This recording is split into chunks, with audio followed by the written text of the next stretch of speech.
What's up, fight fans? This is Kurt DeVille with Counterpunch Boxing News, and I got some new news concerning Canelo Alvarez and Danny Jacobs. You know, they kicked off the New York press conference today. I wanted to get around to talk to you guys about that, give a little recap about it.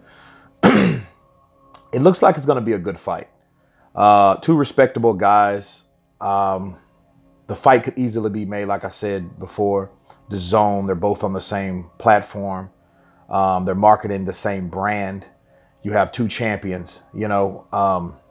You got the IBF plus the WBC and the WBA and the Ring magazine. So a lot's on the line. And first of all, I got to give it up to Canelo. You know, Canelo probably has one of the best resumes out there. You know, because he's been in there with Mayweather, Golovkin, everybody short of Pacquiao. That's the only person. And those two guys alone probably have the only ones they fought most of the same guys, but they never fought each other. But they both have an outstanding resume. Danny Jacobs is a guy, stand-up guy. I like Danny Jacobs, and he always comes to fight. I think he should have pressed the issue, even if it caused into a knockout, because he was already knocked down. It was a close fight between him and Golovkin. And I like what Danny Jacobs had to say. It is about styles. Styles do make fights. Because, see, just because Canelo beat Golovkin by decision, mind you, doesn't mean he's going to go in there and have the same type of way with Danny Jacobs. And like Canelo said, Danny Jacobs also knows how to move. But also move. I don't know if he was trying to do a little slick cap, but he does know how to move. But he knows how to box too. And he can punch. So if Canelo's coming in, throwing punches to the body, trying to overcommit to the body, he could find himself in trouble. Definitely. I feel that this is going to be, hopefully, like De La Hoya Mosley, right? That saga was great. I think they should have fought again. You know, two prestigious guys, no bad blood. Because you don't always have to market a fight off of bad blood.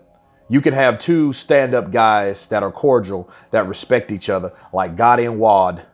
And these guys didn't have anything against each other. But when they got in the ring, you swear one of them had slept with the other one's wife or something, because they had went toe-to-toe like they were mad at each other. So I like that. I like that. Of course, Eddie Hearn did what Eddie Hearn does. Went out there, sold the fight, you know, said one hell of a speech. Even the person behind him couldn't go behind him. Oscar De La Hoya and Eddie Hearn are two good cooperating promoters. It's a great thing to see. Stylistically, we just got to wait and see, because Canelo's smaller than both of them. You know, Golovkin was bigger than Canelo, and then Canelo was smaller than Jacobs. You know, but then Canelo just fought Fielding, but Fielding is nothing like Jacobs. You know what I mean? Yeah, you could question that, but Fielding is like he was a walking target, bro. You know what I mean? Let's face it. Danny Jacobs is not going to be like that. At times he switches stances. So Andre Rozier has his work cut out for him, but he is a good trainer. You could say what you want to say about Andre Rozier. He is a good trainer. And so is Chepo Reynoso. They're both good trainers. So we just got two champions in their primes ready to fight on Cinco de Mayo. And it's great. I will be there to see it. It's going to be at the T-Mobile Arena. You know, guys, the standoff was cool. Even though they had respect for each other, you still had this like the stagnant look between the two. You know, so but yeah, it looks like a very good fight. But I'm looking at Fielding really being like to see how Canelo does against someone that is bigger. You know what I mean? I'm not talking about Golovkin, because Golovkin's really not a big heavyweight, but Danny Jacobs is. So he went up to 178, test the waters at 178, seeing how it felt, and say, you know what? Let me go back down to 160. And if I can knock a guy from 168 out, I'll knock a guy out at 160. That's the plan anyway, you know, so, but anyway, I don't know. It might be some knockouts, some knockdowns.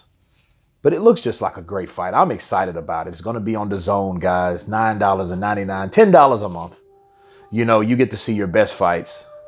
And I look forward to it, man. This is the beginning of the future. You have the best stars on a network like that. It's good. You know, no disrespect to pay-per-view. I grew up on pay-per-view. But I like that idea.